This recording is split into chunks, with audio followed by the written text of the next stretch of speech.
আসসালামু আলাইকুম, সবাই কেমন আছেন? তো আমি মিমি নকশি গার্ডেনের পক্ষ থেকে আপনাদের জন্য নিয়ে আসলাম একটা বেবি নকশি কাঁথার টিউটোরিয়াল ভিডিও। তো যারা যারা আর্ট করতে পারেন তারা চাইলে আমার এই ভিডিও থেকে দেখে দেখে নিজেরা নিজেদের জন্য আর্ট করে নিতে পারেন। আর যারা আর্ট করতে পারেন না তারা চাইলে আমার থেকে আর্ট করা বেবি কাঁথা, বড় কাঁথা আপনাদের পছন্দের যে ডিজাইন অনুযায়ী কাস্টমাইজ করে নিতে পারেন। আমি সম্পূর্ণ কাস্টমাইজ ডিজাইনের কাঁথা সেল করি।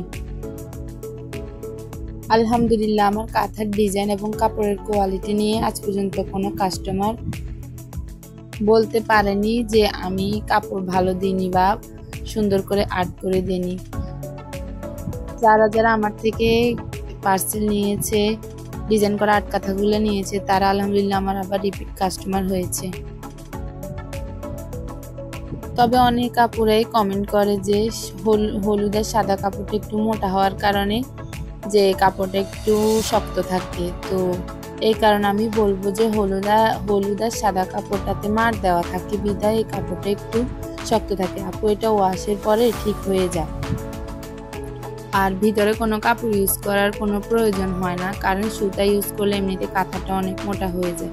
আপনার বাচ্চার জন্য আরামদায়ক কাপড় হচ্ছে সুতি পপলিন কাপড়। তো আপনার বাচ্চার নিশ্চয়তা আপনার কাছে।